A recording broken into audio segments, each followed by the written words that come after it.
Good morning everyone, সবাই কেমন আছো? আশা করছি খুব ভালো আছো। ঈশ্বরের কৃপায় যে যেখানে আছো খুব সুন্দর আছো, খুব সুস্থ আছো। আমার ঘরকন্যা আরও একটি সুন্দর ঝকঝকে নতুন ব্লগে তোমাদেরকে জানাই অনেক অনেক স্বাগত। আগের দিন রাত্রেবেলা ঝিরিঝিরি বৃষ্টি পড়লেও পরের দিন সকাল থেকে কিন্তু অঝোরে বৃষ্টি শুরু হয়ে গেছে। বৃষ্টি পড়লে কিন্তু গাছপালাগুলো বন্ধুরা দেখতে কিন্তু ভীষণ ভালো লাগে, যাই বলো আর তাই বলো, আমার তো খুবই ভালো লাগে। সংসারে কিছু কিছু কাজ বুদ্ধি করে করি বলে অনেকটা এগিয়ে থাকি।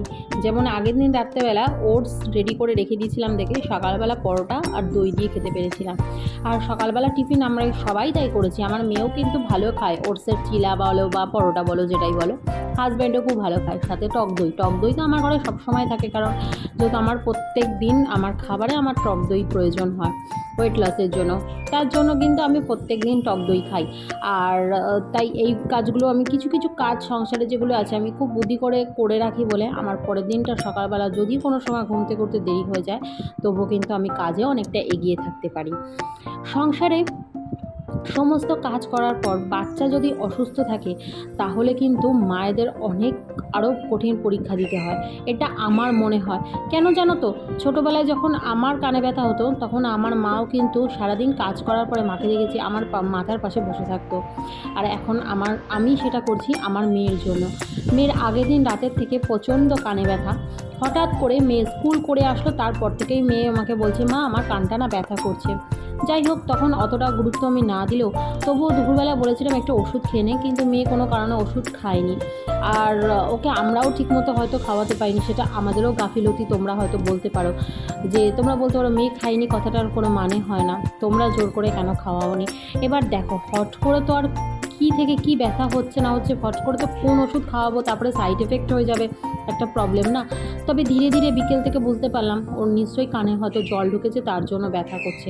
ঠান্ডা লেগে মামস ফুলেছে বা টনসিল যেটাই বলো না কেন তোমরা, সেই কারণটার জন্যই ওর কিন্তু কানটা ব্যথা করছে। আর এখন এখানে দেখো গরম ড্রায়ার বের করে, চুলের যে চুল শুকো যে ড্রায়ারটা, সেটা বের করে আমি ওকে কিন্তু একটা মানে হাতের সামনে একটা প্যান্ট পেয়েছি, প্যান্টটা দিয়েই কিন্তু গরম শেক করছি। আর এই গরম শেকটা করাতে আমার মেয়ে এত উপকার পেয়েছে যে আমার মেয়ে কিন্তু সাথে সাথে ঘুমিয়ে পড়েছে। এবার ও না কানে ব্যথার জন্য গ্যাসের সামনে গিয়ে বসতে চাইছে না যে আমি ওখানে নিয়ে গিয়ে ওকে বসিয়ে শেক করাবো। ছোটোবেলায় কিন্তু আমারও এই রোগটা ছিল, জানো তো। এখানে ভাত বসিয়ে দিচ্ছি, দেখো এখানে ডাল অলমোস্ট হয়ে গেছে, একটু পরেই সোমবার দেবো ডালটা। ওদিকে সবজি টবজি সমস্ত কিছু কাটা হয়ে গেছে। আজকে মেয়ে যায়নি স্কুলে, কারণ কানটা ব্যথা দেখে আমি আর পাঠাইনি। গাটাও সকালে ছ্যাকছ্যাক করছিল, আর এই এখন গেম খেলছে দেখো। এখন বাবার সাথে আসল লুডো খেলতে বসবে। যা বৃষ্টি হচ্ছে না, মানে মারাত্মক বৃষ্টি হচ্ছে আজকে, দেখো। আরে জানলাগুলো খুলে দাও না, সুন্দর হাওয়া, ঠান্ডা হাওয়া আসছে বাইরে থেকে। হ্যাঁ, কোথায় পেপার ভিজছে? সুন্দর ঠান্ডা হাওয়া দিচ্ছে, বেশ বাইরের হাওয়াটা বেশ ভালো লাগছে। দেখো অঝোরে বৃষ্টি ঝরছে, অঝোরে বৃষ্টি।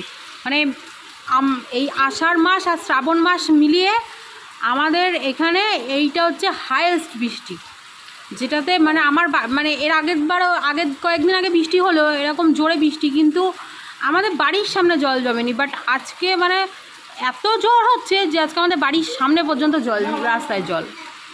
বর্ষাকালে গাছপালাগুলো দেখতে কিন্তু বেশ ভালো লাগে। দেখো পেয়ারা গাছটা এপাশে ডালগুলো ভেঙে দিচ্ছি, কারণ আমার ঘরের ভেতরে ঢুকছিল। এটা আমাদের বাড়ির পিছনের গাছ।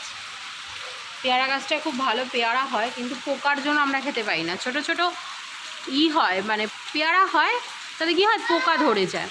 গাছটা দেখো কি ভালো লাগছে বৃষ্টিতে, পুরো একদম কটকটে সবুজ, অরিজিনাল সবুজ যেটি গাছ। পাতাগুলো এত ভালো লাগছে, মনে হচ্ছে যেন কাঁচা কাঁচা চাবিয়ে চাবিয়ে খাই, এত সুন্দর লাগছে পাতাগুলো। চলো রান্না বান্না আগে শেষ করি, তারপর কথা হবে। আর এখানে বড় আজকে বেরোয়নি, ঘরেই রয়েছে, বৃষ্টির মধ্যে বেরোতেও পারেনি। সকালবেলা বাজারঘাটও তেমন হয়নি, যা ছিল ওই রান্না করব ব্যাস। এই যে দুজনে বসে এখন লুডো খেলছে।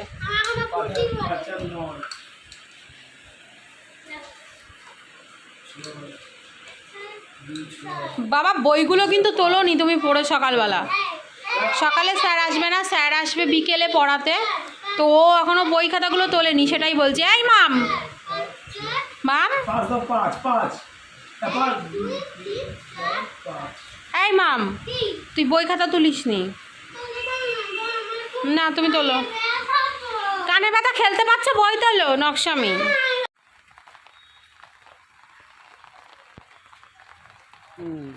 জল তুলে নি।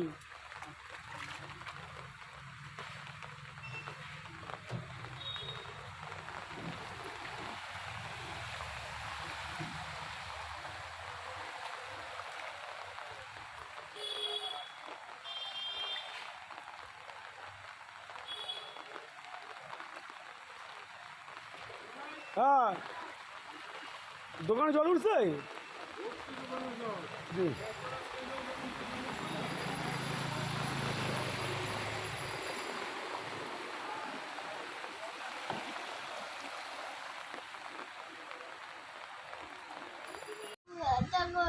কানের এখানটা কিন্তু ভালোই ফোলা রে।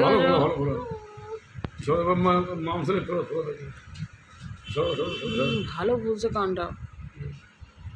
গুড ইভিনিং বন্ধুরা। তো মেয়ের সারাদিন খুব কানে ব্যথা ছিল, দুপুরে একটু কম ছিল কিন্তু আবার সন্ধ্যে থেকে খুব ব্যথা হয়েছে, যেটা সারাদিন অত ভিডিও করা হয়নি ঠিকমতো ওই ব্যথার জন্য। ঠিক আছে, এখন আমি আবার এই দেখো ড্রায়ার বার করেছি। এই ড্রায়ার দিয়ে আর এখানে এই যে ন্যাকড়া দিয়ে ওকে আবার সেই গরম, কালকের মধ্যে যেমন গরম সেঁক দিচ্ছিলাম রাত্রেবেলা, আবার এখন সেরম সেঁক দিচ্ছি। আর আমার একটা কানে ব্যথার ওষুধ আছে, আমারও যখন হয়েছিল ডাক্তারবাবু দিয়েছিল। ওর বাবাকে বললাম একটু বিস্কুট নিয়ে আসো, আমি একটু কিছু খাক, তো ওটা দিয়ে এখন ওষুধ খাইয়ে দেবো। তো চলো এখন দিই, পরে আবার তোমাদের সাথে কথা বলছি।